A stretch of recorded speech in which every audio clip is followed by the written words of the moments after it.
The flowers on her wedding veil were already wilting. Clara noticed it the way one notices a crack in a wall, slowly, then all at once.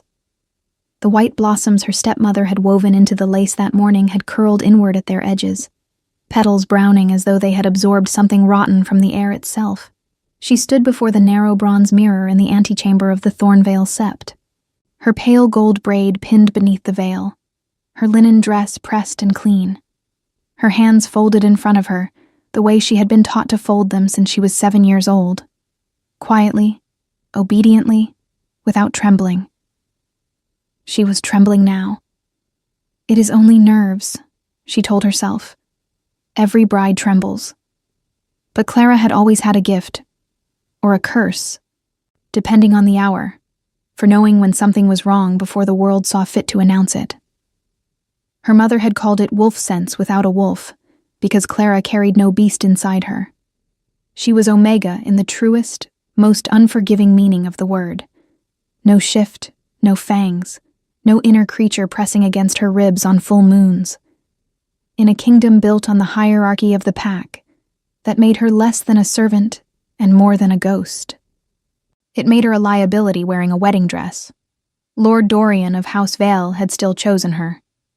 That was what she had believed. That was the story she had built her hope upon for 2 years. The handsome beta lord with kind eyes who had come to her father's modest estate in the outer reaches of the Ashfeld province, who had spoken to her like she was worth speaking to, who had placed his hand over hers at the harvest table and said, "I see you. Clara, I have always seen you." She had believed him. She had believed him so completely that when her father died and left nothing but debts and a crumbling manor, and Dorian still arrived with a betrothal contract and a silver ring, she wept with gratitude instead of grief. She had believed him through the months of quiet courtship, through her stepmother Marin's cold eyes watching every exchange, through the whispers of the Vielle household servants, who always fell silent when she entered a room. She believed him right up until the moment she heard his voice through the stone wall of the sept's inner corridor.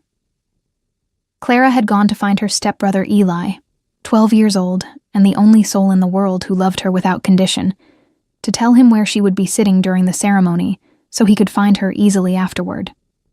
She had taken the servants' passage behind the sept's altar room because it was faster, because her veil kept catching on the corridor torches, because she was already late. She heard Dorian's voice first. Low, unhurried, the voice of a man who had never been afraid of anything in his life. The contract will transfer on the day of consummation. Once it is witnessed and sealed, the Ashfeld land deeds pass fully to House Vale. Every parcel, every mineral right. She stopped walking. And the girl? That was her stepmother's voice, Marin, smooth and flat as river ice. Manageable, Dorian said. She is Omega. No wolf, no allies, no standing. After 6 months of marriage, she can be quietly sent to one of the northern convents on grounds of barrenness. The land stay. She goes. No one asks questions about an Omega. The silence that followed lasted perhaps 3 heartbeats. For Clara, it lasted a lifetime. The bronze mirror in the antechamber had shown her a bride. What she was now, standing in a cold stone corridor with her wilting veil and her folded hands, and her entire future disassembling itself brick by brick, she could not have named. The word fool surfaced first, then property, then something older and quieter and far more dangerous. Enough. She did not cry. She thought she might. But the tears simply did not come.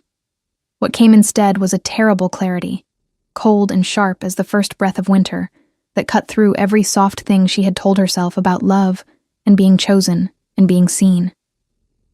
She had never been seen. She had been assessed. Clara turned around in the servants' corridor and walked back the way she had come. She did not run. Running would mean someone might hear her, and she needed no one to hear her. Not yet. Not until she understood what she had, which was nothing, and what she needed, which was a way out. Eli. The thought of him steadied her hands. Her stepbrother was Marin's son by blood but not by nature. a soft-hearted boy who had slipped wildflowers under her chamber door every morning since he was old enough to reach the gap. He had no part in this. She had to reach him before the ceremony began. Before Maren noticed her absence, before anyone thought to look. She found him in the septi's outer courtyard, sitting on the stone lip of the old well with a piece of bread he was feeding to a pigeon. His light brown hair was combed for once, his collar straightened, his boots polished. He looked up when he heard her footsteps and grinned. Then the grin faded as he read her face. "Clara?" "Listen to me carefully," she said, kneeling in front of him on the cold cobblestones, uncaring of her dress. She took his face in both hands. He smelled of soap and bread and something young and clean that nearly broke her composure entirely. "I need you to go to the Aldrich family's mill on the Eastern Road. You remember old widow Aldrich? The one who gave us dried apples last winter?" He nodded, wide-eyed. "Go there. Wait for me. Do not tell your mother where you have gone. Do not go back inside the sept. Can you do that? What is happening?" "I will explain everything when I find you. Go now, quietly." He went. Clara watched until his small figure disappeared through the courtyard gate. Then she stood and pulled the veil from her head with both hands, pins scattering across the cobblestones. She folded the lace once and set it on the edge of the well beside the remaining crumbs of Eli's bread. She had no horse. She had no coin. Her purse was inside the sept with her traveling trunk, which Dorian's servants were already loading onto a cart destined for Vielle territory. She had the clothes on her back, a pair of thin leather slippers entirely unsuited for cobblestones, and the cold clarity that had replaced everything else inside her. She walked out of the courtyard through the east gate. The road beyond Thornvale village cut north through dense pine forest before it reached the mill, and Clara had covered perhaps half a league on foot when the sky opened without warning. The rain came down in cold, heavy curtains, soaking through her linen dress in seconds, plastering her gold braid to her back, turning the dirt road to mud that sucked at her slippers with every step. She lost one shoe at the third bend and kept walking. She lost the second somewhere in the pines, and stopped noticing her feet altogether. She was thinking about the land deeds, about how her father had signed them over to her before he died. To her, not to Maren. Because even half lost to fever, he had understood that Maren would sell every stone of Ashfeld, if given the chance. The deeds were in Clara's name. They could only transfer through her marriage. That was the only reason Dorian had... Her foot caught a root and she fell hard on both palms, the mud cold and immediate against her hands and knees. She stayed there for a moment, rain pouring down her neck, breathing. "Get up." She got up. The mill appeared through the trees just as her legs began to genuinely fail her. Not from exhaustion alone, she realized distantly, but from something else. A heat behind her eyes. A thickness in her throat that had nothing to do with tears. She had been so cold, and now suddenly she was not cold at all. And that was wrong. That was deeply wrong. Because the rain was still freezing and she was soaked through, and the tea. The thought arrived with horrible precision. The tea Maren had pressed into her hands that morning, the one she had said was for bride's calm, the one that had tasted faintly of bitter almonds beneath the honey. Clara's vision swam. She grabbed the doorframe of the mill with both hands, and did not fall only because she refused to. Not here, not now, not in the mud with Eli waiting inside, and no one knowing where she was. She pushed the door open. The warmth and the smell of grain and sawdust rushed over her. Eli was there, on his feet before she finished crossing the threshold, his face white. "Clara, you are..." "I am fine," she said, which was the first lie she had told all day, and she sat down on the mill floor because her legs made the decision before she did. The world tilted. The last thing she was aware of, before the fever took hold entirely, was the sound of hoofbeats on the road outside. More than one horse, moving fast, coming closer. And the thought, strange and unbidden, that whatever happened next could not possibly be part of Dorian's plan. She held on to that thought like a torch in the dark. Then the dark came anyway. She dreamed of wolves, not the elegant, noble creatures from the tapestries in her father's hall. those silver-threaded beasts frozen mid-leap against backgrounds of gold thread and autumn leaves. These were real wolves, enormous and dark, moving through pine forest with the quiet authority of things that had never been afraid of anything. They did not threaten her in the dream. They simply circled, slow and deliberate, as though deciding whether she was worth saving. One stopped directly in front of her, black as charcoal, eyes the color of a winter sky before a storm, pale gray shot through with cold blue. It looked at her with an intelligence that had no business belonging to an animal. And Clara, even in the formless logic of fever sleep, understood that she was being assessed again. She had been assessed her entire life. She was tired of it. "I am not afraid of you," she told it. The wolf said nothing, but it sat down, which felt, somehow, like an answer. She woke to candlelight and the smell of pine resin and wool. The ceiling above her was low, rough-hewn timber, not the mill's rafters. She was no longer on a stone floor. She was in a narrow bed, beneath a heavy blanket that smelled of cedar and something faintly smoky, and every muscle in her body announced its displeasure the moment she tried to move. Slowly. The voice came from her left, low even, carrying the particular quality of someone who did not raise it often because they had never needed to. Clara turned her head. The man sitting beside the bed was not what she expected. She had not known what to expect, precisely, but not this. Not someone who looked as though the chair he occupied had been built for a smaller world. He was broad across the shoulders in a way that made the room feel compact. Dressed in a leather tunic crossed with dark straps, a black fur mantle pushed back from his arms. His hair was long and dark, braided back from his face in warrior's plaits, with a scar, thin, old, cutting diagonally across his left cheek. His eyes, when they met hers, were exactly the color she had seen in the dream. Gray, cold blue, watching. She sat up anyway, because whatever her body thought about the matter, she had not survived this night in order to be horizontal in a stranger's presence. "Where is my brother?" Her voice came out rougher than she intended. "The boy is in the next room. He has eaten and is sleeping." A pause. "He refused to sleep until someone told him you were alive." Clara registered that, filed it. "Who are you?" The man studied her for a moment with the unhurried patience of someone accustomed to letting silence do work. "Sebastian."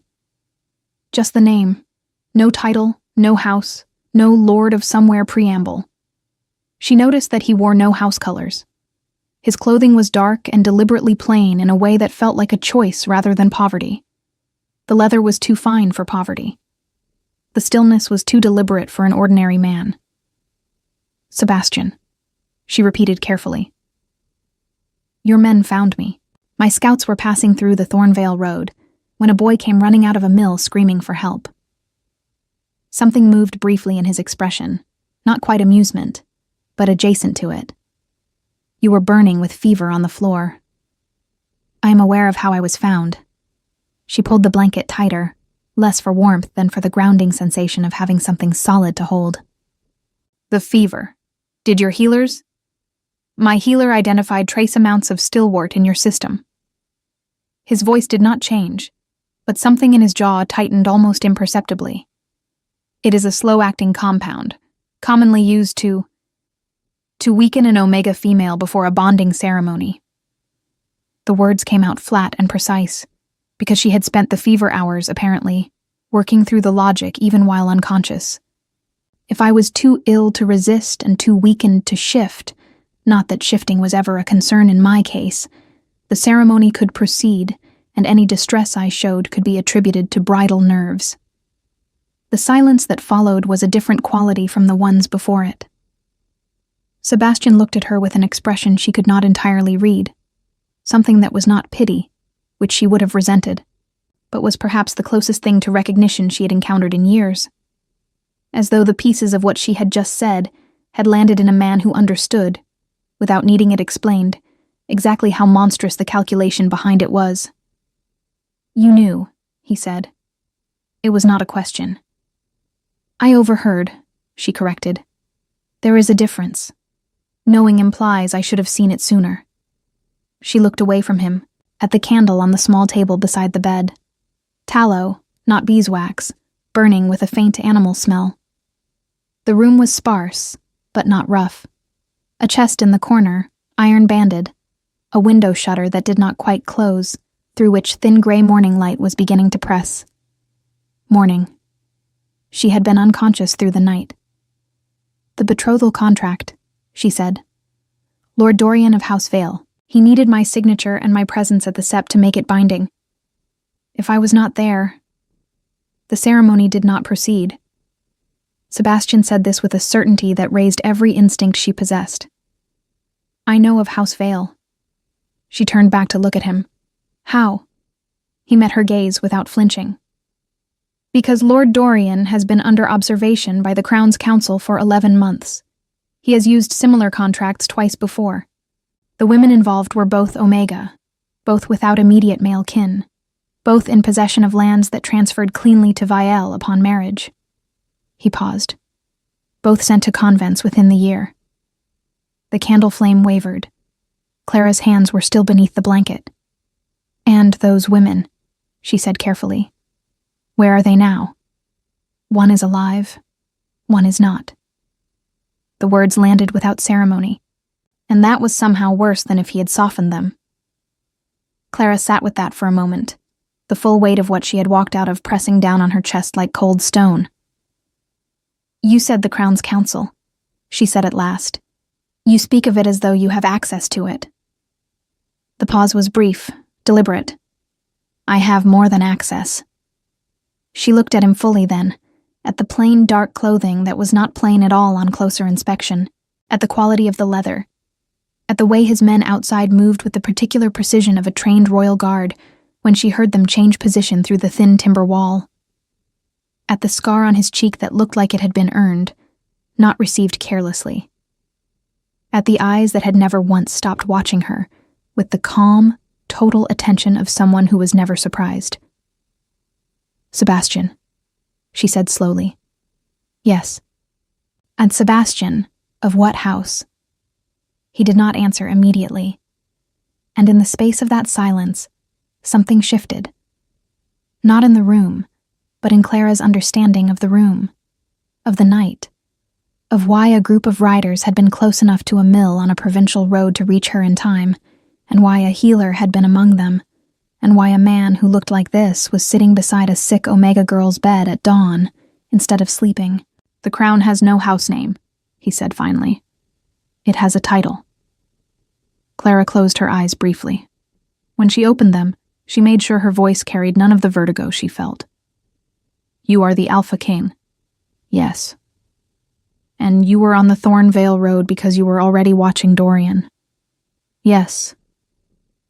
"Which means you knew what was going to happen to me before I knew." The briefest hesitation. "We did not know your identity specifically. We knew a ceremony was planned. We did not move sooner because we needed grounds, a witnessed crime, not a suspected one."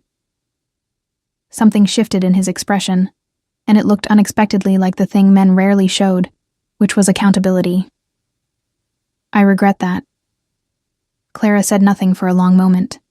Outside, a bird called once in the pine trees and fell silent. "I want to go home," she said at last, and hated herself immediately for how young it sounded, because Ashfeld was not a home anymore. It was a crime scene and a debt, and a pile of land deeds with her name on them that had nearly gotten her poisoned at her own wedding. "You cannot go to Ashfeld," Sebastian said, not unkindly. "Not yet. Dorian will have sent men there by morning. Your stepmother..." "My stepmother helped him."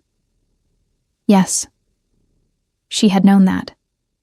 Had known it from the moment she heard Marin's voice through the wall. But hearing it confirmed aloud by a stranger in the gray dawn made it a different and more permanent kind of true. "Then what?" Clara said. "Do you suggest?" Sebastian was quiet for a moment, and she had the distinct impression that he was choosing his next words with unusual care, the way a man chooses footing on uncertain ground, not from fear, but from respect for the terrain. "Come to the capital," he said. "You and the boy. You will be protected under Crown authority, while the council completes its case against House Vile. Your land deeds will be held in royal custody, so they cannot be seized. And when the trial is concluded," he paused, "what belongs to you will be returned to you." Clara studied him, the steady gray eyes, the hands resting on his knees, large, still, bearing the particular calluses of someone who had held both a sword and a governance quill for an equal number of years. "And what does the crown require of me in exchange?" she asked. "Your testimony." "That is all?" "That is all." She had been offered safety before. It had come with a silver ring and kind eyes, and the word seen deployed like a weapon. She knew better now than to feel grateful for an offer before she understood its full architecture. But Eli was in the next room. The stilwart was leaving her blood slowly. Dorian's men were already riding toward Ashfeld, and the Alpha King was sitting beside her bed at dawn, with his hands on his knees and a scar on his cheek, watching her with eyes that asked nothing she had not already asked herself. "I will need my brother to have his own chamber," she said, "and I will not be housed with court women who will report my movements to anyone." "Agreed." "And I will not be treated as a ward of the crown. I am not a rescued animal. I am a witness with land rights and a name." "Understood." She looked at him for one more moment, searching for the seam in it, the place where the kindness was a calculation. She did not find one. That frightened her more than if she had. "Then I accept," she said. Sebastian nodded once and stood, and Clara noticed, as he moved toward the door with the quiet authority of a man who had learned that power was not in noise, that he did not smile. He did not look triumphant, or relieved, or satisfied. He looked, she thought, like someone who had been carrying something heavy for a long time, and had simply taken one more step. She did not know what to do with that. She filed it away, the way she filed everything, and lay back against the cedar-scented pillow, and listened to the morning birds begin in the pines outside. Valdres, the royal capital, was nothing like Clara had imagined it. She had grown up on her father's descriptions. A city of towers and banners, of cobblestone streets wide enough for 4 horses abreast, of market squares that smelled of spiced wine and forge smoke. What she had not imagined was the scale of it, the way it pressed against the sky from a distance like something that had decided to become a mountain and changed its mind halfway through. The outer walls were pale stone darkened by decades of weather, and the gate stood open in the mid-morning light with the unhurried confidence of a place that had not feared invasion in a very long time. She rode in a covered carriage with Eli, who had spent the first hour of the journey in complete silence, and the second asking questions about the capital that Clara could not answer. By the time the wheels crossed the gate's threshold onto proper cobblestone, he had pressed his face against the carriage curtain with undisguised wonder. And Clara had let him, because his wonder was the one clean thing in the whole complicated day. Sebastian rode ahead. She could see his silhouette through the curtain gap, straight-backed on a black horse, moving without hurry or display through streets that parted for him, not because guards cleared the way, though they did, but because people simply stepped aside with a quality of quiet deference that was different from fear. Clara had grown up watching people step aside for her stepmother with fear. This was not the same. She filed that too. The chamber they gave her was in the eastern wing of the keep, 3 floors above a courtyard garden where lavender grew in long stone troughs. The room itself was spare, but not cold. A proper bed with wool hangings in dark blue. A writing table with ink and fresh parchment already set out. A fireplace that had been lit before her arrival. Someone had placed a small clay pot of dried herbs on the windowsill. Rosemary and something floral she could not immediately name. It was the kind of detail that was either very thoughtful or very deliberate, and Clara had not yet decided which. Eli's chamber was 2 doors down. She checked it before she checked her own. A woman named Bryn was assigned to her, not a lady's maid in the courtly sense, but something more practical.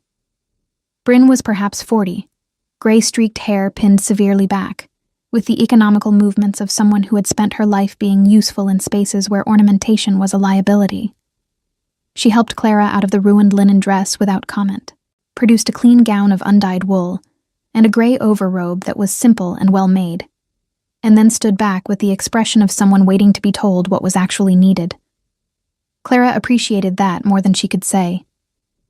"I need to know the layout of this wing," she said. "Every exit, where the guards are posted, who reports to whom." Bryn's expression did not change. "I can have that for you by evening. And I need to know where they are keeping the land documents from House Ashfeld. What royal archive, which keeper. Also manageable."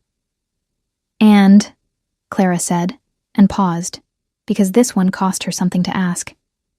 "I need to know what happened to the other women, the ones from before me, the ones Dorian—" She stopped. Bryn was quiet for a moment. "I know of one," she said carefully. "She is alive. Her name is Sina. She is in the care of the Aldenmore sisters in the northern convent. Sent there by Vielle, as you were meant to be sent.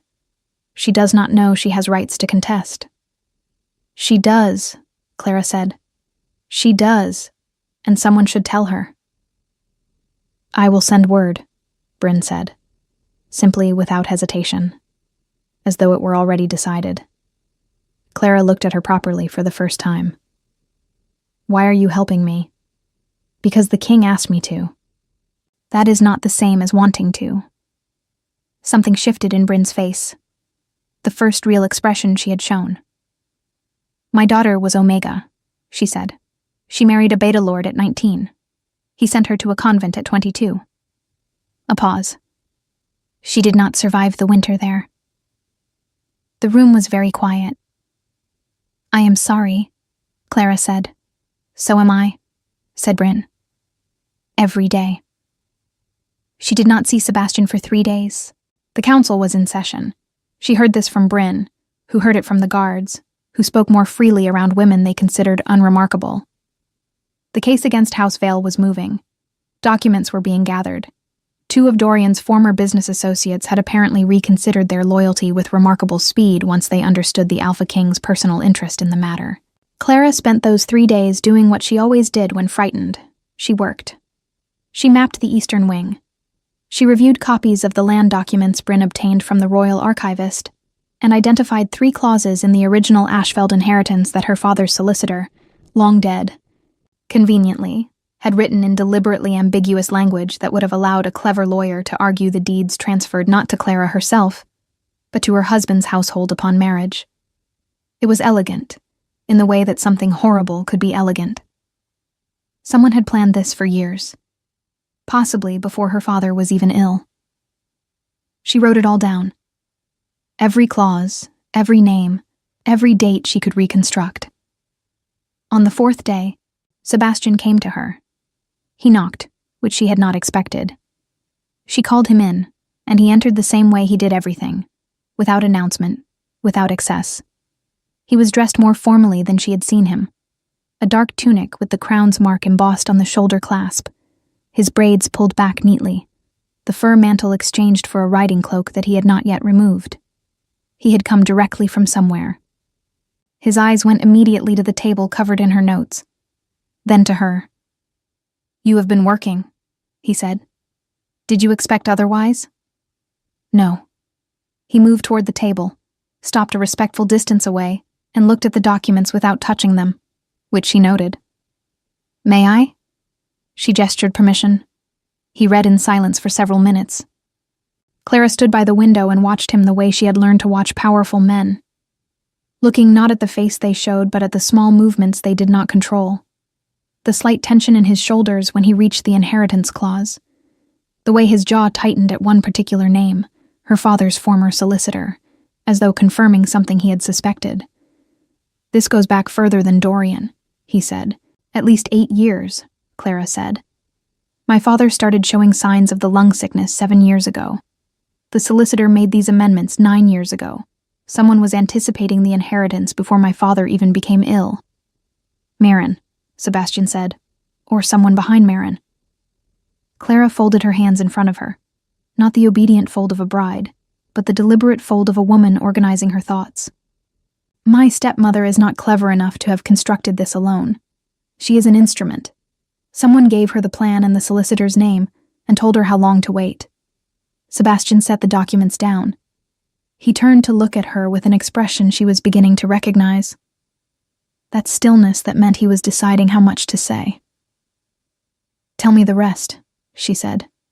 "You are certain you want it?" "I have been handling the truth since yesterday morning," she said evenly. "I am managing adequately." Something moved through his eyes that was not quite a smile and not quite admiration. Something in between, quieter than either. "There is a faction within the outer territories," he said. "Lords who resent the crown's consolidation of land rights over the last decade. They have been systematically acquiring estates through marriage contracts targeting Omega women without pack protection. Women who have no alpha to contest on their behalf, no shift to defend themselves with, no political standing. House Vial is one piece of it. 3 other houses are involved. The goal is territorial accumulation without direct challenge to the crown." The room felt smaller. "How many women?" "Across all 4 houses, that we can confirm, 11. 11. Clara sat down in the chair at the writing table, not because her legs failed her, but because standing seemed suddenly like the wrong relationship to have with information of that size. 11 women. 11 Ashfeld manors in different sizes. 11 sets of land deeds. 11 wedding veils. "I need to be in that council chamber," she said. "Clara, my testimony is the clearest you have. I overheard the conversation directly. I can identify Marin's voice, Dorian's voice, the specific language used. I can present the clause analysis I have already completed." She looked at him steadily. "You said I was a witness with a name. I am asking to be treated as one." Sebastian was quiet for a long moment. The candles on her writing table wavered in a draft from the window. "The council will not make it easy," he said finally. "Several members have connections to the outer territories. They will question your status. They will call you Omega, unshifted. A woman without pack standing." She met his gaze without flinching. "I know what they will call me. I have been called it my entire life. It has not killed me yet."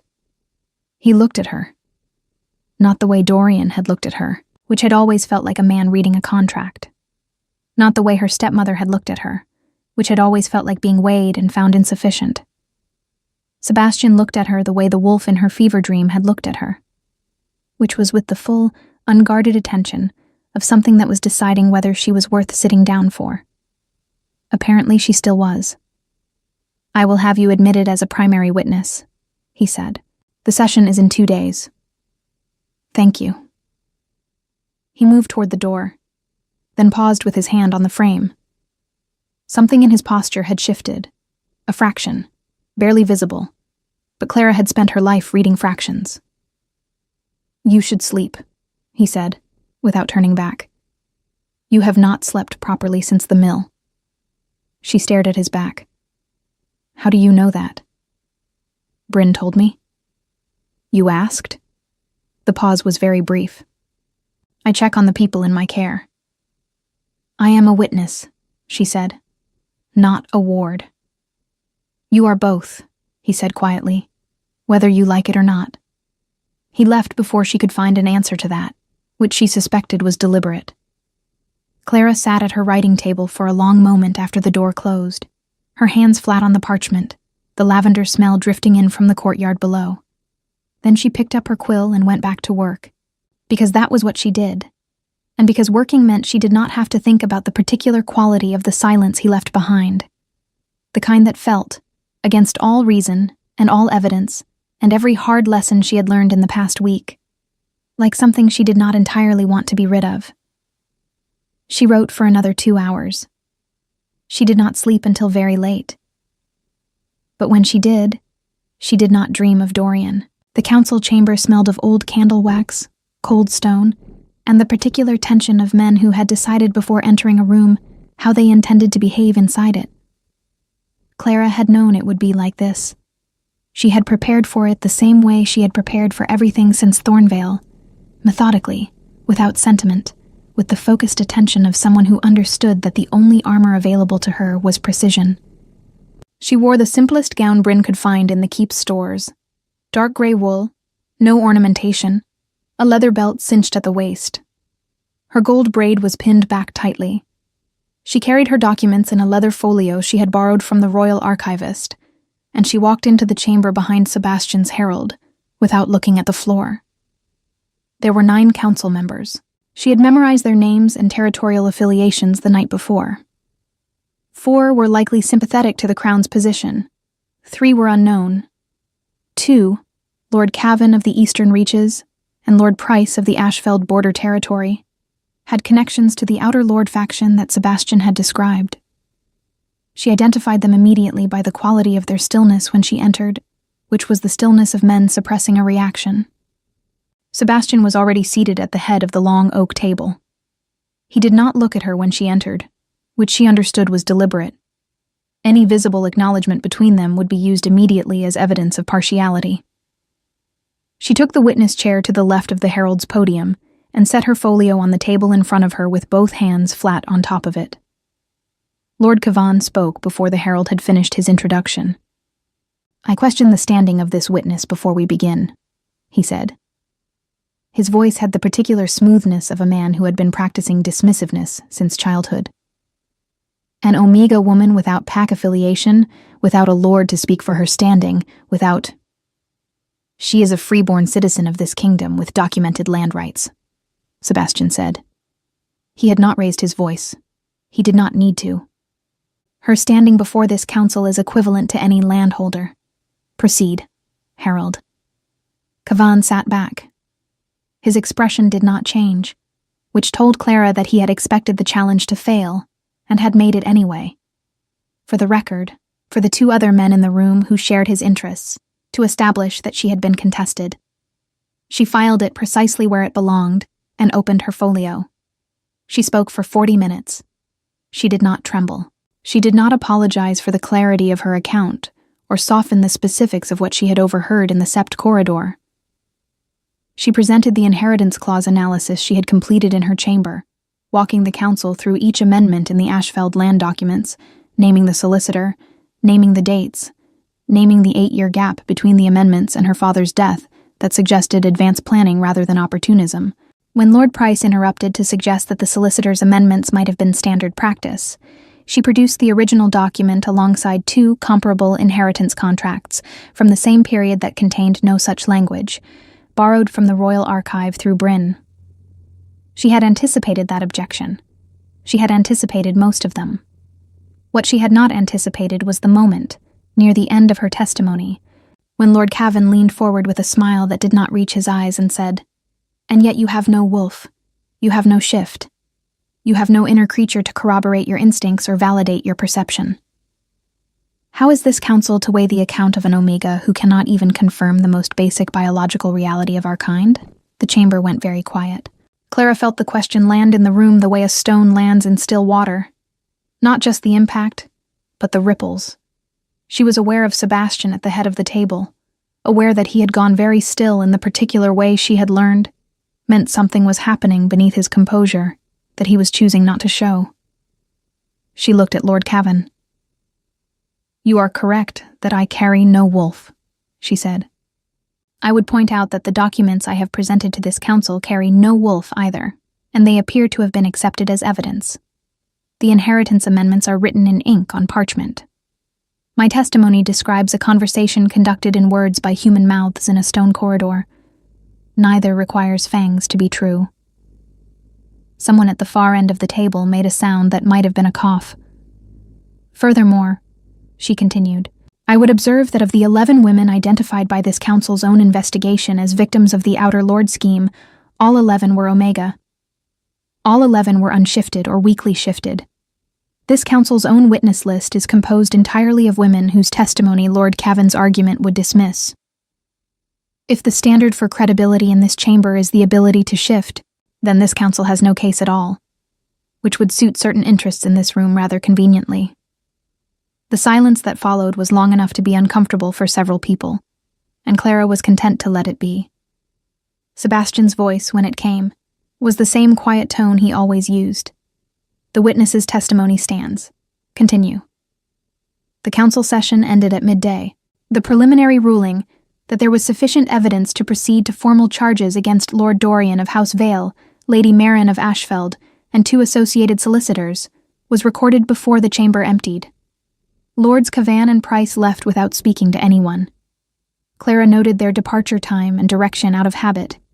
She was gathering her documents in the emptying room when she heard Sebastian's footsteps stop beside her. "That was well done," he said quietly. "I know," she said, because she did, and because false modesty seemed like a waste of both their time. She felt him almost smile. She had developed a sense for it. The slight change in the quality of his silence, the almost imperceptible shift in the air around him.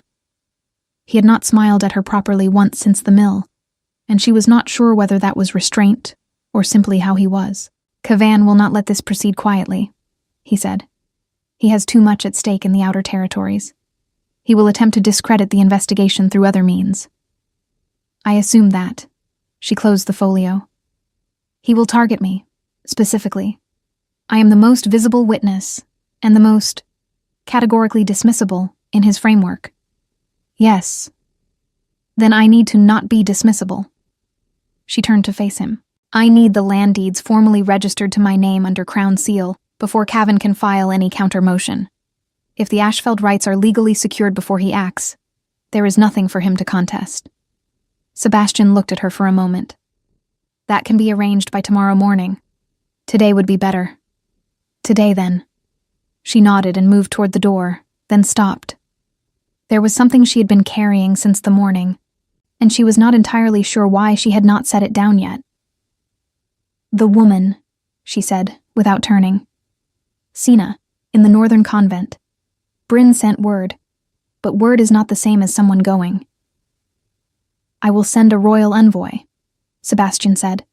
"She will be offered passage to the capital, crown protection, and the same legal proceedings as you." "She may not trust a royal envoy." Clara paused. "She may not trust anyone who comes with authority. She has been hurt by people with authority." The silence stretched. "Would you go?" he asked. "After the trial." She finally turned. "When it is safe to travel, if you will allow it." "You do not need my permission to travel," he said.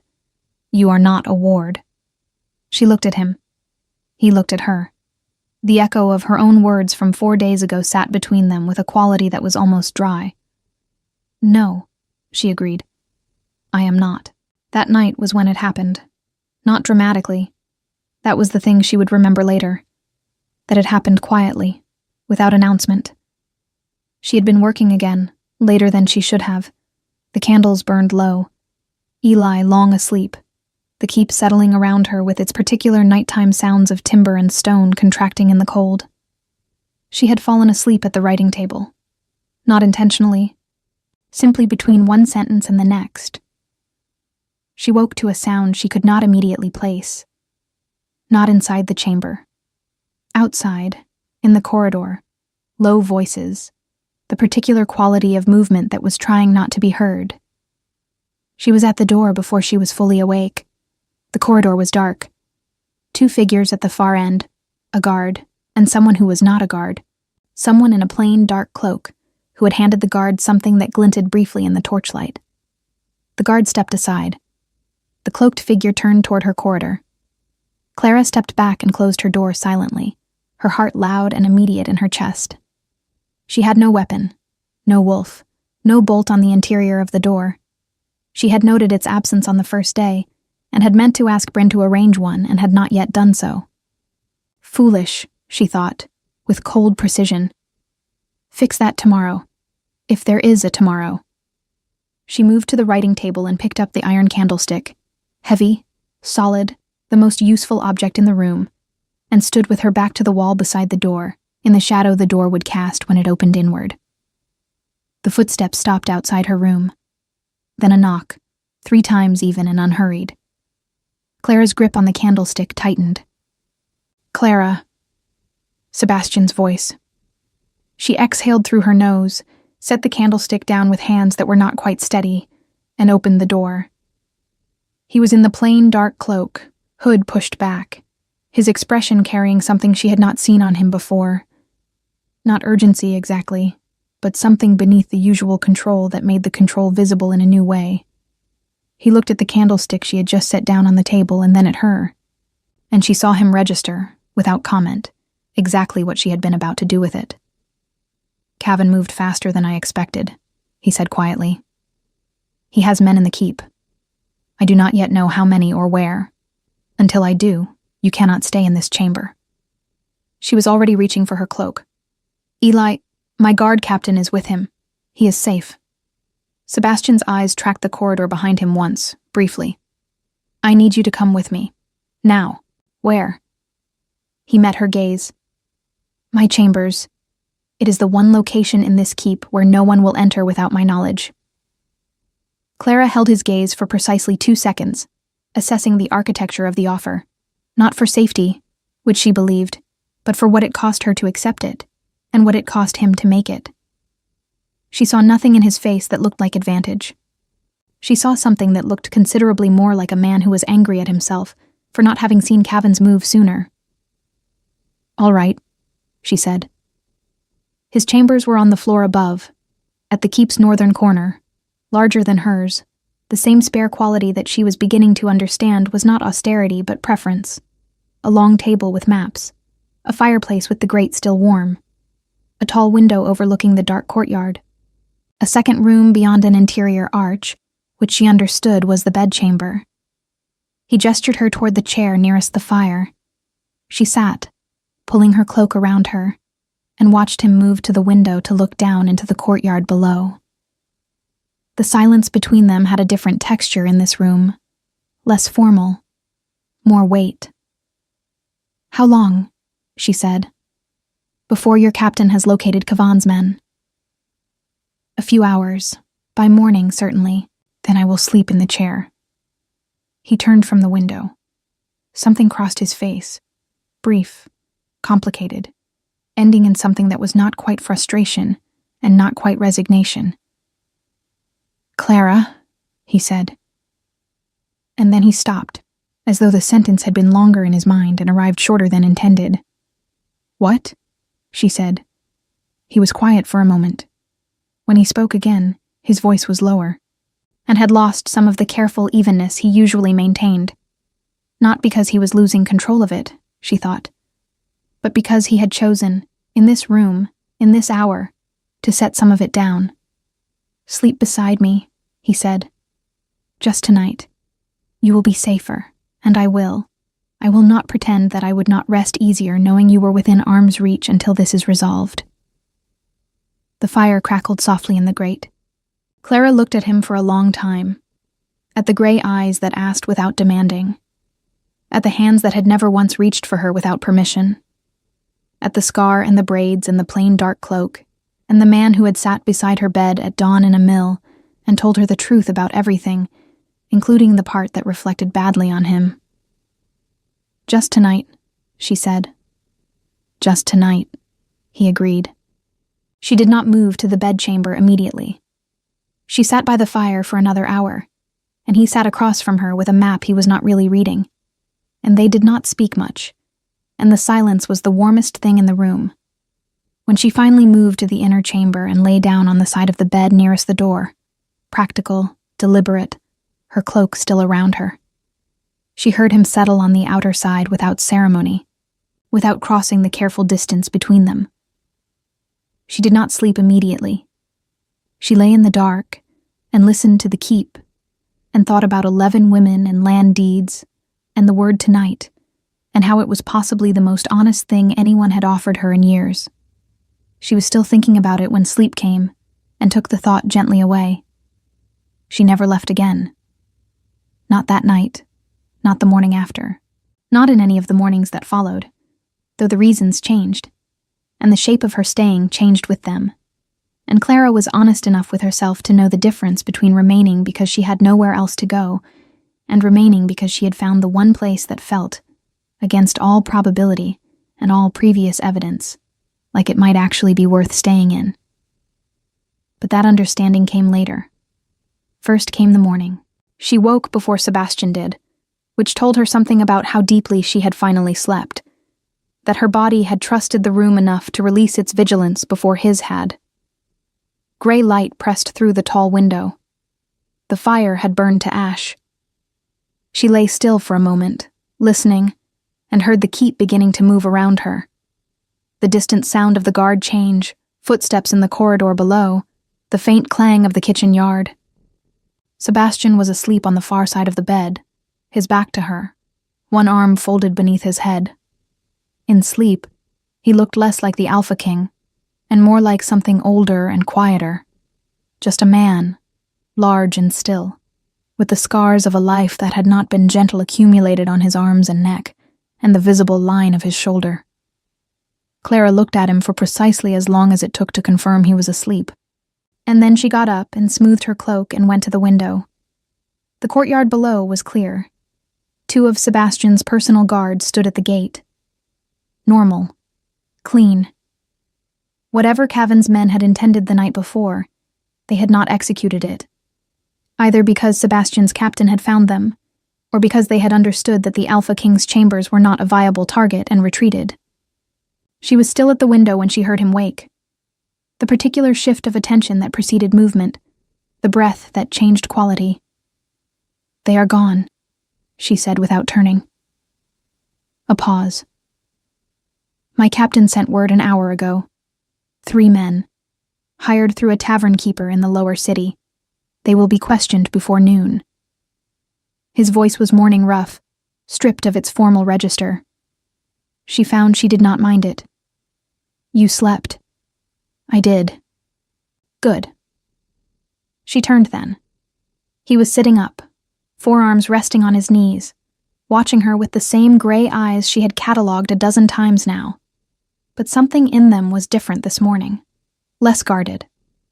As though the night had spent something in him, some careful reserve he had been maintaining, and he had woken to find he could not entirely reconstruct it. "Sebastian," she said. "Yes, the mate bond." She said it plainly, the way she said everything, because she had spent a week in this keep noticing things, and she was tired of pretending she had not noticed this one. "You have felt it since the mill, perhaps before." He was very still. "I am not asking you to confirm it to manage me," she continued. "I am asking because I deserve to know what is happening in the room I am standing in." He held her gaze for a long moment. "Yes," he said, "since the mill. Perhaps, a few hours before, on the road, when my wolf became restless without cause. I did not understand why until I saw you." Clara absorbed this. "And you said nothing." "You had been poisoned at your own wedding," he said quietly, "by a man who had used every intimate trust you placed in him as a tool. The last thing you needed was another man telling you that you were fated to belong to him."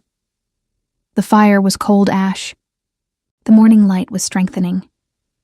Clara stood at the window of the Alpha King's chamber in a borrowed cloak with her braid coming loose, and felt something she had not felt in so long that it took her a moment to identify it correctly. It was the feeling of being understood without having to explain. "I do not believe in fate," she said at last. "Neither do I," he said. "Not as a substitute for choice." "Then what do you believe in?" He was quiet for a moment, and she watched him find the words with the care of a man who used them sparingly and meant them when he did. "I believe that the bond is real. I believe that it is not a command. I believe that whatever it becomes between us, if it becomes anything, will be because you chose it, with full knowledge and without debt or obligation to me or to the crown or to anyone else." Clara looked at him for a long time. "That," she said, "is a better answer than I expected." "I have been working on it," he said. And this time, he smiled. Actually smiled fully, for the first time since she had known him, and it rearranged his face entirely, softened the scar and the severity and the careful distance, and showed her something underneath that was warm and self-aware and slightly exhausted in the way of a man who had been carrying a great deal for a very long time. Clara felt something shift in her chest that she declined, for now, to name. but she did not look away. The formal trial of Lord Dorian of House Vale took place 17 days later. Clara testified for 2 hours. She was not the only witness. Sina had arrived from the northern convent 12 days prior, thin and pale and burning with a quiet fury that Clara recognized immediately. And the two women had spent 3 evenings together in Clara's chamber, going over documents and timelines and the particular architecture of what had been done to them. Sina testified the day before Clara. She did not tremble either. Lord Cavan's 3 hired men had given names under questioning. The names led to a 4th lord, Lord Harwick of the Western Reaches, who had been coordinating the scheme across all 4 houses. By the time the trial opened, the council's case extended to formal charges against Dorian, Marin, Harwick, Kevin, Price, and 7 associated solicitors and middlemen. Clara's stepmother was brought to the capital in a guarded cart. Clara did not go to see her. She thought about it and decided that Marin had spent 10 years making herself important by making Clara feel small, and the most complete response to that was to be too occupied with her own life to spare the time. She found she had made her peace with it more easily than she expected. Lord Dorian, when he was brought before the full council, looked smaller than she remembered. That surprised her. She had expected the sight of him to revive something, the fear or the grief or the anger. What she felt instead was a kind of clear, cold distance, as though she were looking at a man through thick glass. He had been a strategy wearing kind eyes. She had been a land deed in a wedding dress. That was the whole of it. The anger had been, in the end, not for him personally, but for what he represented, the system that had made her reducible to a transaction. And that anger had better uses than being wasted on his face in a courtroom. She directed it into the testimony instead. The rulings came in 2 stages. The first, delivered at the end of the 3rd trial day, found Dorian and Marin guilty of conspiracy to defraud, unlawful manipulation of inheritance contracts, and willful administration of a controlled compound to a freeborn citizen. The sentences were property forfeiture and permanent exile from the kingdom's territories. The second ruling, 3 days later, addressed Harwick, Cavan, and Price, stripped of titles, lands reverted to Crown administration, pending redistribution, permanent removal from the council. The Ashfeld land deeds were returned to Clara with the Crown seal on the registration the morning after the first ruling. Bryn brought them to her chamber on a tray with a cup of warm spiced cider, as though they were an ordinary thing and not the whole sum of what her father had tried to protect, and what she had nearly lost, and what she had walked through a poisoned wedding and a fever, and a council chamber full of hostile men to reclaim. Clara held them for a long time, alone in her chamber, before she set them in the folio on her writing table. Then she went to find Eli. He was in the courtyard garden, sitting on the edge of the lavender troughs with a piece of charcoal and a scrap of parchment, drawing something with the focused absorption of a 12-year-old who had decided the world was, on balance, interesting. He had settled into the keep with the adaptability of the young and the inherent confidence of a boy who had always been quietly certain that people would be kind to him if given the chance. Several of the kitchen servants had adopted him informally. He had learned the name of every horse in the stable. "The trial is over," Clara told him. He looked up. "Did we win?" "Yes," she said. "We won." He considered this with the gravity of someone taking it seriously. "And Mother?" Clara sat beside him on the stone edge of the trough. The lavender smell rose around them, clean and familiar. "She will not be able to hurt anyone again," she said carefully. "She will be far away. You are safe." Eli was quiet for a moment. He had Marin's eyes, amber, unusual, but none of her coldness. He had always seemed to Clara like someone who had arrived in the wrong family entirely, and simply made the best of it with characteristic good humor. "Will we go back to Ashfeld?" he asked. "Eventually, when it has been properly set in order." She paused. "Would you like that?" "I would like wherever you are," he said, with the absolute simplicity of someone for whom this was not a sentiment, but a fact. Clara put her arm around his shoulders and held on, and he leaned into her, and the lavender moved in the light morning wind, and for a moment the world was exactly the size it needed to be. She found Sebastian that evening in his study, the long table with its maps, the fire properly lit against the autumn cold that had settled into the keep's stones over the past week. He looked up when she entered, and she saw in his expression the particular quality she had come to know as his version of relief. Quiet, contained, expressed almost entirely in the eyes. "It is done," she said. "It is done," he agreed. She crossed the room and stood beside the table and looked at the maps. The kingdom spread out in ink and color, the territories, the roads, the borders. Her small province of Ashfeld was there in the eastern margin, modest and unadorned. She put her finger on it. "I will need to return there," she said, "to restore the estate properly, dismiss the staff Marin placed, appoint honest ones, review the tenants' agreements." She paused. "Sina should have her lands returned as well. I want to see that through personally." "I will provide an escort," Sebastian said, "and whatever legal support the estate restoration requires." "I know." She did not move her finger from the map. "I also know that once I am in Ashfeld, the reason for my being under crown protection will technically have concluded." The fire shifted. A log dropped. "Technically," he said carefully. "Which means," Clara continued, with the precision she brought to everything, "that if I were to return to Ashfeld and remain there, no formal obligation would bind either of us to the other. The testimony is given. The trial is complete.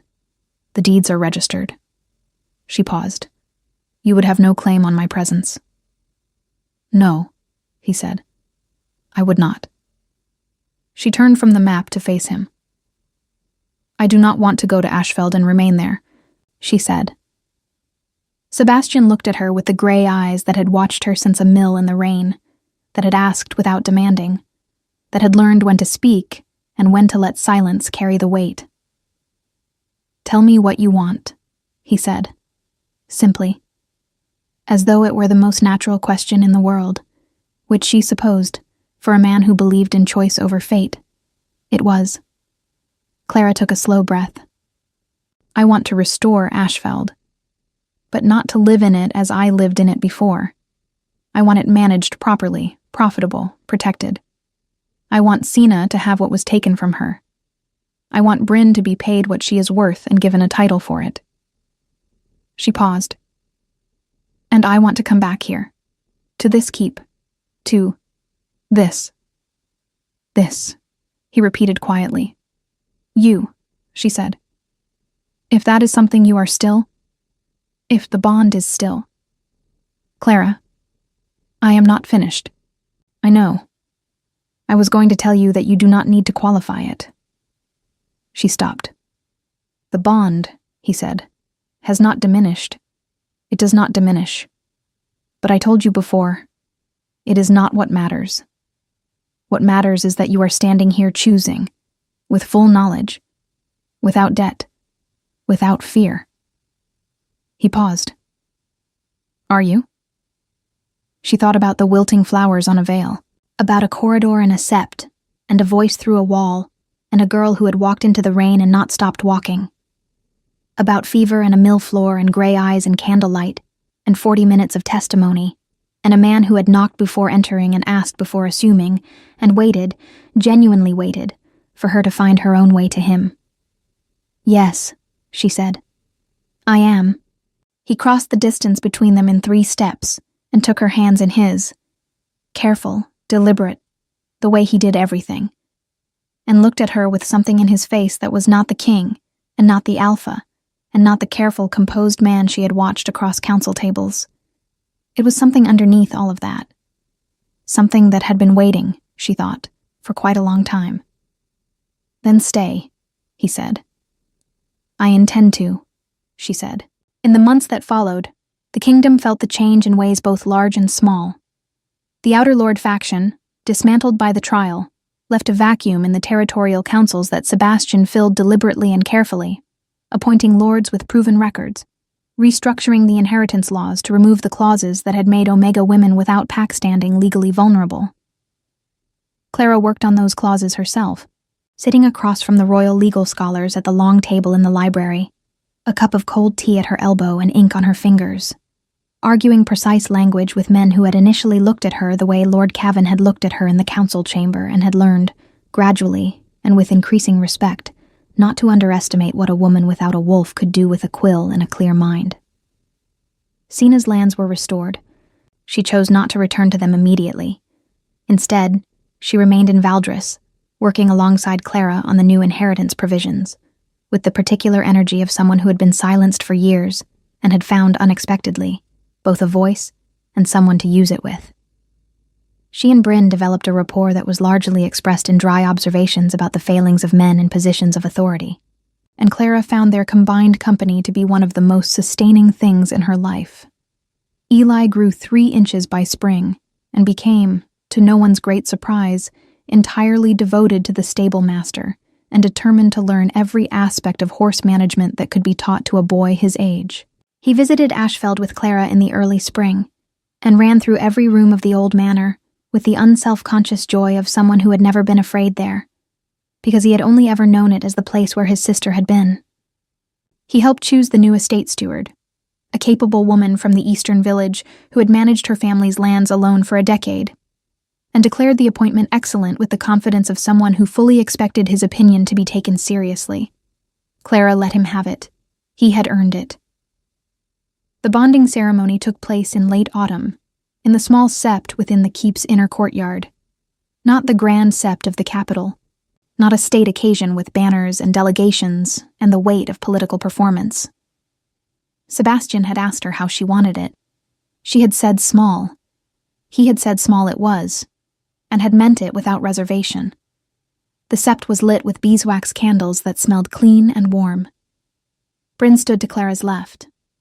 Eli stood to her right, too tall now for her to rest her chin on his head, which had been the gesture of comfort when he was small. He had her hand in both of his, and was very deliberately not crying, which was visible enough that Clara had to look away to preserve both their dignities. Sebastian stood across from her in a tunic the color of dark water, his braids bound with a thin cord of silver, the scar on his cheek lit gold by the candles. He looked at her the way he always looked at her, fully, without performance, with the attention of someone who had decided she was worth sitting down for and had never revised that assessment. The sept elder spoke the old words. Clara listened to them for the first time as something intended for her, rather than for an abstract future that might never arrive. When the words came that asked for her answer, she gave it clearly, in a voice that did not tremble, not because she was suppressing something, but because there was genuinely nothing in her that needed suppressing. She was not afraid. She was not uncertain. She was standing exactly where she had chosen to stand. Sebastian's hands around hers were warm and steady, the way they had always been. When it was done, he pressed his lips briefly to her forehead. Gentle. Certain. And she let herself lean into him for one moment, with the particular quality of relief that only comes after a very long walk, when you finally put down the weight you have been carrying and understand, fully and at last, that you do not have to pick it up again. Just tonight, she murmured, because she still could not resist precision. She felt him almost laugh, the warmth of it in his chest beneath her cheek. Every night, he said, for the rest of them. Clara closed her eyes.